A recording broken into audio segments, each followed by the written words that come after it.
Welcome back, everybody, to Let's Play Arcalad 2. Last time we got a new power unit for Deekbeck, and put it on Deekbeck really quick, and looks like we have the level 3 death spell now. So that's nice. And that dispel is the death spell because it's a Americanization, translation, misnomer for death, where they want to say it was death without saying it was death. So it's dispel. I think actually because I was talking about it last time, Shining in the Darkness did the same thing with their death spell. Maybe Shining Force 1 and 2 as well. Ooh, you see these treasure chests over here? You cannot get these without jumping over these blocks. So I do need to fight this battle slowly, even though there's not too many monsters in the backside, but most monsters in the front side. I can leave the left chest for getting after the battle, but those right three, I need to go get them first. So, once again, let's cast speed up on our peoples. Our peoples and our monster. And I am, of course, EclecticAndrew the Gamer. So welcome back to our Let's Play, where we're diving into the sealed ruins of Amugio. Just start out with a simple little confusion spell. Enjoy your confusion, Mr. Gargoyle. Like, oh crap, what's her name? In, Super Paper Mario. Mimi. Where she's like, enjoy labor during Chapter 2. I was just like, to this gargoyle, enjoy confusion. Enjoy labor. That was so funny in Chaka Connor's LP where he just screams that for her Mimi.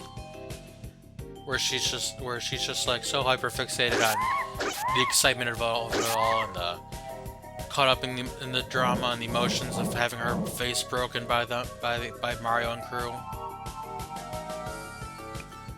She just must say, enjoy labor. And she forces you into slavery in the Marley's mansion. I was wondering last time I watched Super Paper Mario, why were there guards working for Mimi? Like, why were they... What were they getting paid? Were they getting paid rupees? Like, she loved and wanted all the time, but she was doling out a few tidbits here and there for her top-tier guards to enforce labor on the laborers in Merle's mansion.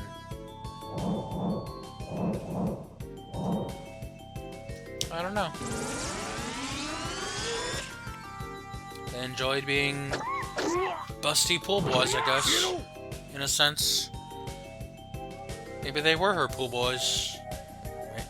They just want to do jobs for Mimi and just enjoy the fruits of her labor. Off the labor of other people's backs. I don't know. Because if you remember from Super Paper Mario, Mimi does write in her journal she likes pool boys. Not Pooh Bears, like Winnie the Pooh or anything, but pool, as in a swimming pool, with which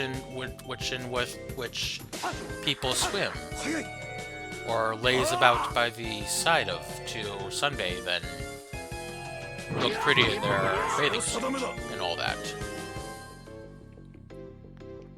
Which sometimes pool boys will do for their cleaning, the people they are cleaning the pool for, supposedly, because they make money being hunky pool boys for some reason or not.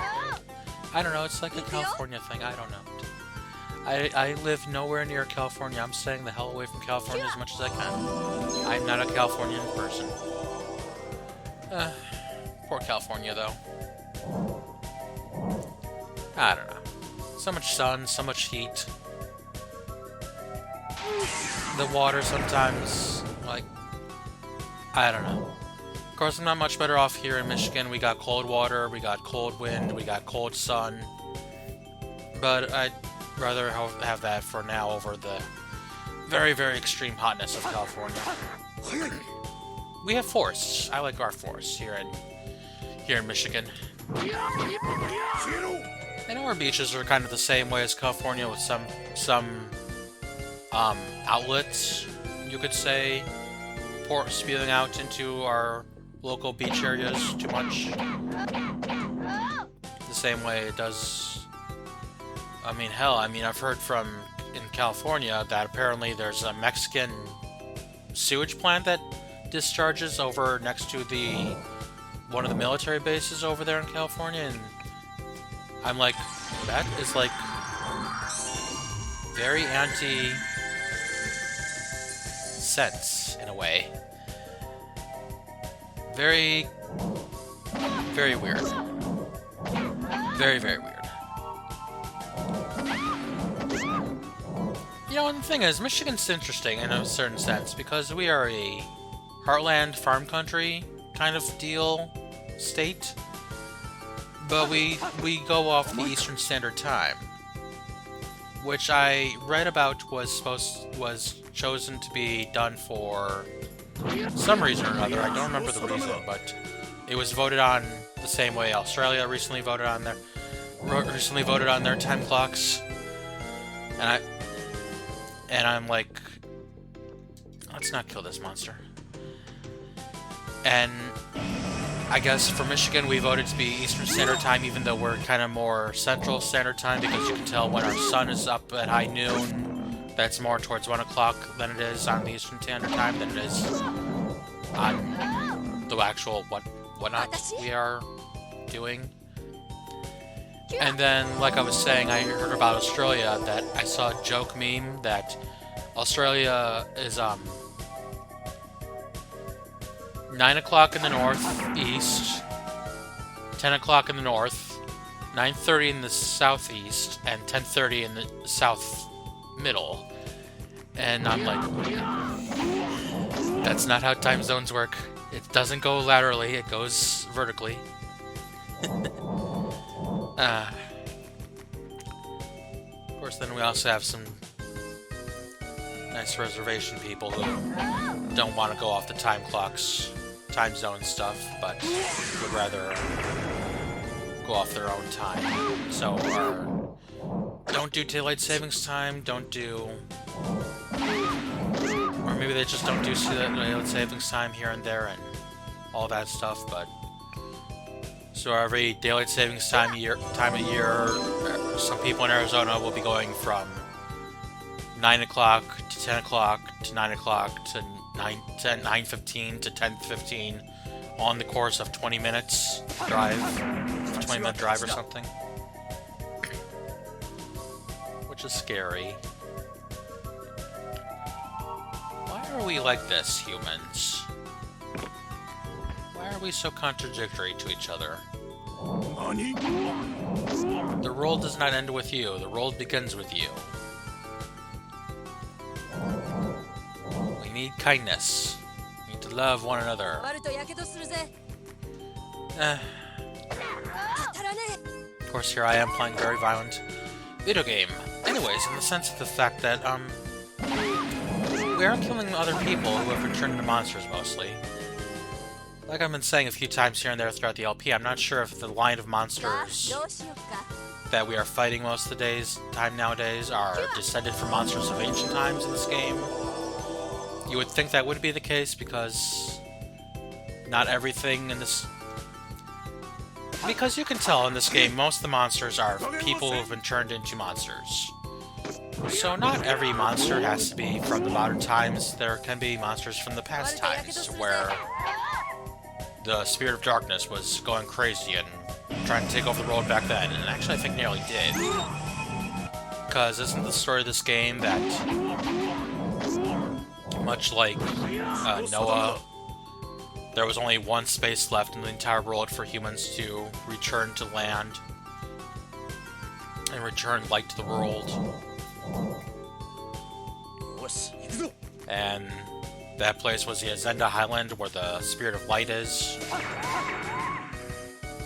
But other than that, it just... the entire world was destroyed by the Spirit of Darkness in some sense, in some fashion. 3,000 years ago, when Gaugen was one of the 7 brave heroes. So... ooh, a nice sword. Ooh, a water robe. That should be nice. And a revival dust. That might be okay. Yeah, let's see. That water robe. It seems like it's going to be for girls to wear. Like Shantae, who is a water person. It will be better than her cloak in the long run. But then also I got a nice little sword, which is a water-type sword. Heals HP each turn, has a regen effect. That's nice. But the only people who can use it are at least some sword people. Maybe Ark, maybe Tosh, maybe not even some monsters, maybe even a monster here or there. Maybe even a certain monster class, who knows? I don't know. They would have to be a water elemental person, so I don't think it can be Tosh exactly. Nice little healing point. Glad to be making use of it since Shantae was so low on MP. And in our last treasure chest of the floor, we get a nice little magic apple. Nice. Okay, down to floor number 4, right? Okay, floor 3. Well, the first floor typically counts as the first floor in these ruins. Okay, if I remember correctly, do not go down here with our flying monster because there should be a wanted monster that shows up here, but I don't think it showed up this time. There are actually 2 wanted monsters in this ruins, which we can hunt, but I guess they didn't show up this time around in my travel through here. So, not hunting them today, I guess. And there is the one treasure chest, as you can see over here in the corner, shunted off away from being walkable to... So I'm gonna have to have my gargoyle fly down there in some fashion, but... I have these flies to deal with.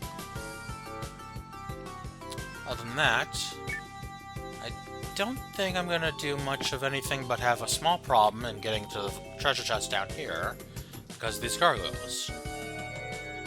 So I might... Okay, see, the gargoyle is getting to me very quickly, so if I can take out the gargoyles quickly enough, I can have my gargoyle fly down there without any problem whatsoever, while the rest of the team deals with all these flies. So that would be very useful to do. Because see right here, Shantae has the Dispel spell. It puts souls to rest because it is the death spell.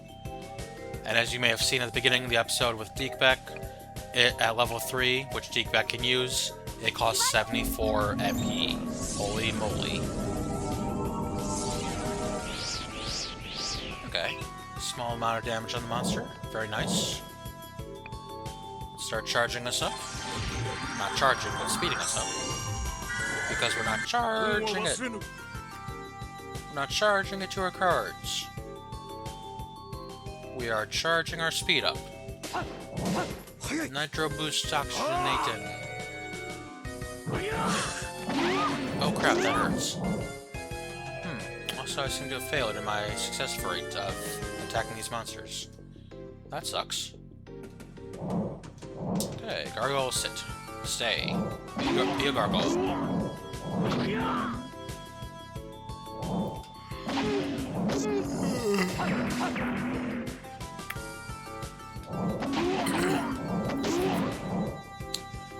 Alrighty. Oh, that's what's been happening to those gargoyles, those monsters, whenever I see that status afflicted on them. They attack Raga, and he has a counter debuff on him, on his armor. Let's stand here and heal our peoples. Be very useful. That's a very useful thing for a healer to do with her spells, is to heal the peoples. Ooh, let's do this, since I'm surrounded by a couple gargoyles.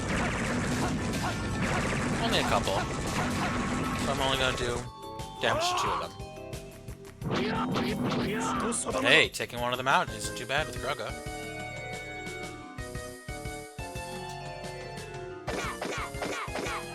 Let's see, I don't got much to talk about now, because I'm continuing this episode from where I left off last time, because not like I really want to walk out of the dungeon, walk back to where I was, going through all the monsters again. I've done that once before. But I would like to talk about, let's see. Well, um, well, if you swing by my Twitch anytime in the near future, I'm gonna try to, because what I'm doing is making a couple playlists on, a couple VOD lists on the Twitch, on my Twitch channel, because I am playing Soul Blazer. I have played, Link's Awakening, Hero Mode, and I'm planning on, as soon as I beat Soul Blazer, which I'm doing with the Retro Achievements organization website and stuff tied into where I'm getting achievement points. Well, I'm getting achievement points, but I'm getting achievements for progressing through the game and doing certain things in the game. That's what I'm doing in Soul Blazer.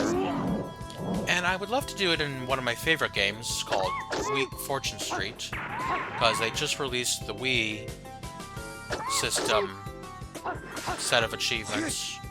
They're working on it still, so they've only got like 100 games with achievements on the Wii system of emulators stuff. But yeah, Fortune Street ended up being one of the first 100, and I love Fortune Street. It's my favorite Wii game. I did see they are also working on a second favorite game of mine from the Wii, Dragon Quest Swords. So they're working on achievements for that game as well, and I do like that game. That game is very fun in a fashion that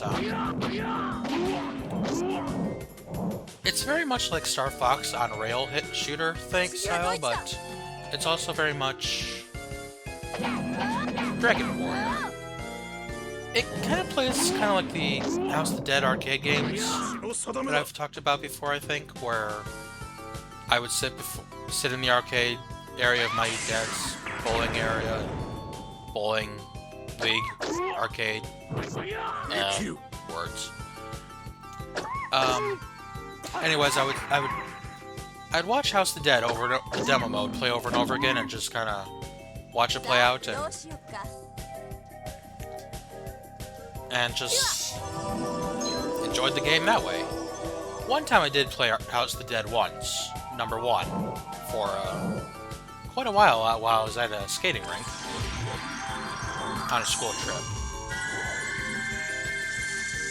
But it does, Dragon Quest Swords does play very much in it's kind of the vein of, there's monsters flying all over the screen, there's monsters that pop up next to you on the screen, you know, up front of the screen, and try to hit you because like Dragon Quest game, you do have HP in that game, and you will be fighting Dragon Quest monsters, so... And there's a story to it, because the Dragon Quest Sword game that was released on the Wii, in America at least, I think there was one other game made for with the actual handheld toy itself, and yeah, I saw Shu died, that sucks. But I don't think there's any other Dragon Quest Sword games made since then, which is too bad, because with the popularity of the Wiimote and the Nintendo Switch Joy-Con, you think they could have done at least one more game in the vein of the series. But the one on the Wii is called The Masked Queen and the Tower of Mirrors, and it's a very fun game. It's where you gotta find a crew of people, including the prince of the game's land, and get together and fight your way up this tower of mirrors and make it into the mirror world and find out why this masked queen is masked up. And turns out there's a monster sealed within the mask, just like Dolmegus and the Rapthorn and the Scepter in Dragon Quest VIII, but instead of a scepter, it's a mask in this case.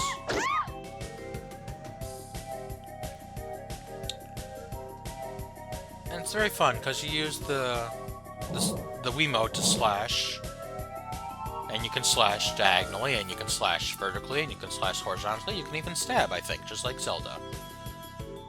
But you also get a little shield where you hold up the nunchuck, and well, actually no, you don't even hold up the nunchuck. You press the B button. You just press the B button on the Wiimote, and that will institute your shield. That will make you hold up your shield for that attack. And you can block with your shield, and the shield is breakable up to a certain point, a certain diameter of the shield. But the best shield in that game is the spoon, which only has the small diameter of the shield in the first place. It doesn't have the surrounding bits that would hold the outer bits of the shield. You know, the surrounding radius of the circle of the shield. And so you can play with the best armor and best shield in that game, and it's just the tiny diameter that you're playing with to defend yourself from from a hit that's going to hit you no matter what. I guess it's like a barrel roll in Star Fox, where you're gonna get hit by a laser in Star Fox, but you do a barrel roll and deflect the shot. God, they hit so hard with their breath. They have dragon breath, just like Claire. No, it has nothing to do with my breath. I do like pizza. I was thinking garlic, because supposedly Claire has bad breath, and it's like, does she eat garlic pizza all the time? And I'm like, yeah, garlic pizza is delicious. What is that word? I don't know what that word is, but it is what the word is. The blue adventurine heals critical injury. Huh, damage target or heal critical injury. I don't know what that's for, exactly. But can we even equip that as an item? We can equip that as an item, so maybe it's just like a last breath, last-ditch effort. Protection item, you know? Like the diamond from Dragon Quest. You know, where the diamond will take the... Where if you take a fatal hit from a monster in Dragon Quest, the diamond will, in your inventory, will take the fatal deaths from you and die in your place. Well, the guide I read for this game made good mention of something. Since the monsters don't respawn, you can go back upstairs to this floor and heal up right after this battle. And just head on back to town after getting the battle done and dusted. So the only other treasure chest is going to be down here on the right side. And that is the Poplar Rico's Grass. You know, actually, now that I think of it, I have a couple status boosting items on me right now. Like this Magic Sprig. I'm going to use some of these items on me. On my people. Like Shantae. I should have a Palos Nut for speed. Let's increase Groga's speed. Rico's Grass. Let's increase Sinea's defense. And that should be all of them, besides that full power fruit I have up here. I have 2 of these. That's nice. Other than that, I almost have a full inventory. As you can see, I only have 5 spaces left.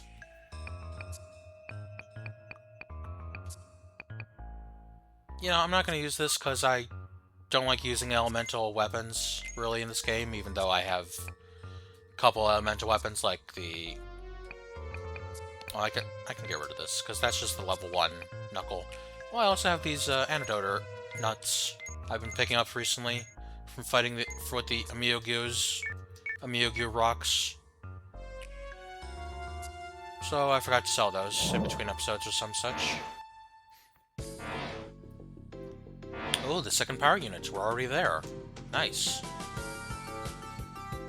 1 treasure chest, 2 treasure chests, and then the power unit. hardly needed to empty my inventory at all. There were only 3 items left in the dungeon. Well, anyways, like I said, there are 2 wanted monsters in Amiyogyo here in the Sealed Ruins, but I did not find them, so I'm going to let them go for now. They get to survive, wanted or not. We will leave them be for now. They are free to be the bits of data they are meant to be. They're free to be D. Fiddly D, fiddly da. They are free to be data.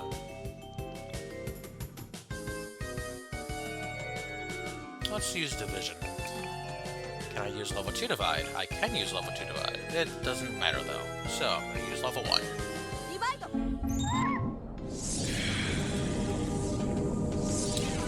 Let's see. I was also talking about with my Twitch profile channel. I also want to play Metroid Prime 4, which I just got. I just got it on discount. Not a big discount, but a small discount. Basically, I paid $90 for 2 games. 2 Switch games. I got Pokemon Legends and Metroid Prime 4. So I would like to play Metroid Prime 4 on Twitch for you all.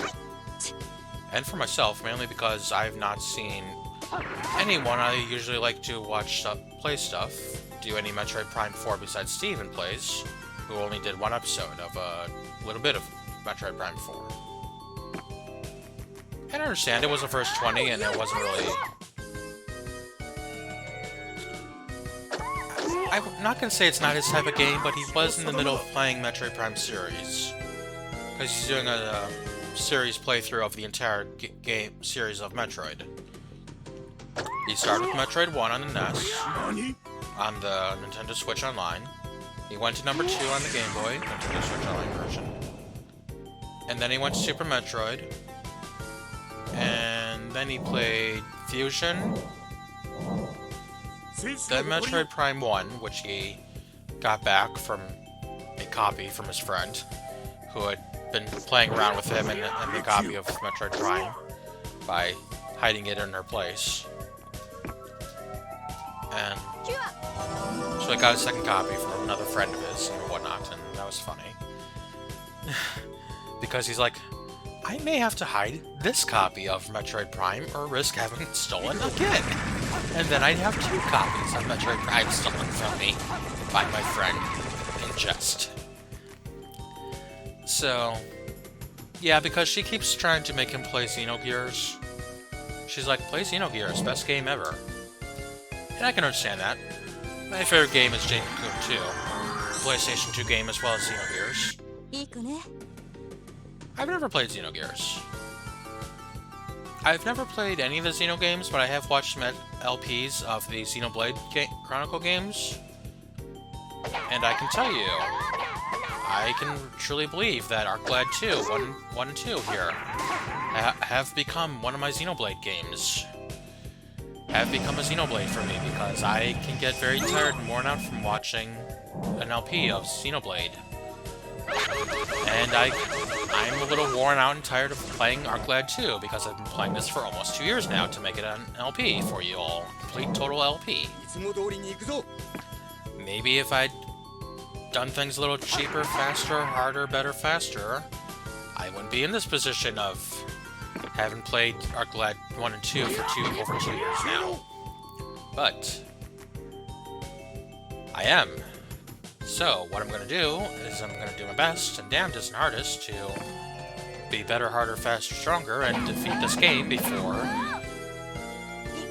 I want to say before my birthday. That's just after the middle of the year, but it might just be towards the end of the year that I beat this game and make it a full LP for you all. I'm not swearing either way on that, but I definitely want to swear to beat this game before the end of the year for the LP. Just, I wanna be done with this game. I am so exhausted from this game. It has become my Xenoblade. It's a good story, it's a good game. It's sometimes a little rough around the edges, sometimes a little rough in the edges, but it's a good game. I can understand why they continued it for 3 more games after this. With Arclight 3, Twilight of the Spirits, and The End of Darkness. But unlike other people on YouTube, I cannot continuously play a series over and over again throughout the whole of the series. Of course, also like Firelord Brooke, who's on day 60 of a subathon of playing Zelda games. She's crazy. playing one series of games for 60 days. Yeah. I'm going to finish this LP before the year's up, I swear it. That's why I'm playing 2 episodes in a row right now, and like I said, I want to be working on Twitch too, and I'm going to be working on that after this episode's done. So stop on by EclecticAndrew Gamer on Twitch whenever you can. I'm not very frequent on Twitch, but I try. I'm trying a little bit. Let's see, what time is it right now even? Like right now for me, it's 5 o'clock. Okay. I was thinking I would raid somebody from Twitch at 7 when they start. Well, maybe after 7 when they start, because I know she's playing Pokemon, and I love Pokemon. I didn't do an LP of Pokemon Blue for nothing. It seems like it sometimes, because it's a low quality. But I tried my best to do better for that series, but Pokemon Blue was kind of the start of the getting better at things LP I started. That's what I feel anyways. Final Fantasy Mystic Quest was kind of a jump up in easiness, and also of doing better crap with my controller.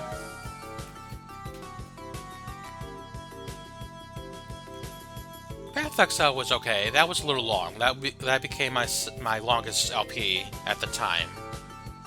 There was also Final Fantasy Adventure. That was fun. A lot more... Adventure Mana was... Not Adventure, but Final Fantasy Adventure was more fun than I thought it would be initially. I got to experience that game again, and I'm happy for that. The game was fun.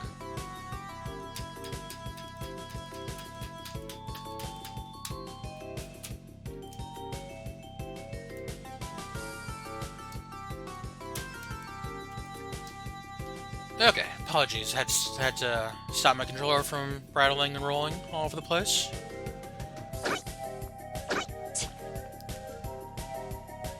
Let's see, will this finish off the battle for us? I believe it does.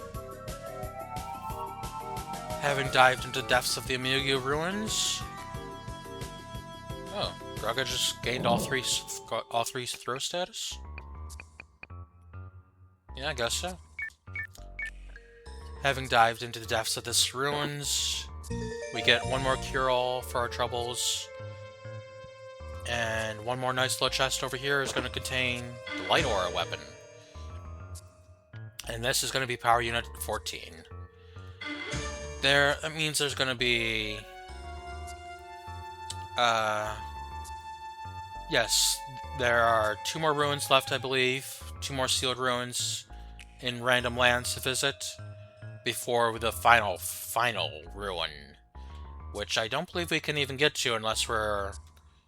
Got all the power units, of course, because each power unit unlocks the next sealed ruin in the sequence. But then also, it's tied behind a mission side quest, and especially of being able to be a god tier hunter.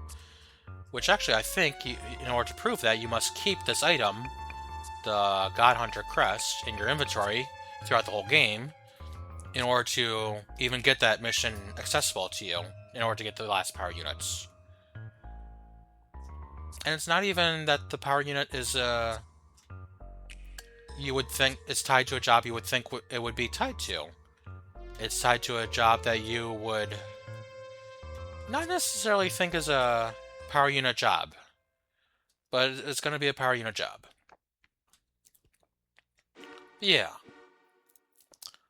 Let's leave off for now, everyone. I'm going to travel to the next land we're going to be getting to, but we're not going to do any any story missions in that land, because that would put us in an unleavable position to deal with side quests or anything like that. But we will be doing the Sealed Ruins, which unlocks from the Amigu Ruins back here to the Balbalard Ruins. Which, wow, there's a pyramid. Gee, I wonder where our... Oh wow, there's cave and ruins over here. Yay. So in these Sealed Ruins over here, we will be diving into next time. I hope you all enjoyed this episode. Let me know how you're doing today. Take care of yourselves until the next time, and goodbye, everyone. Bye-bye, everyone. Bye-bye.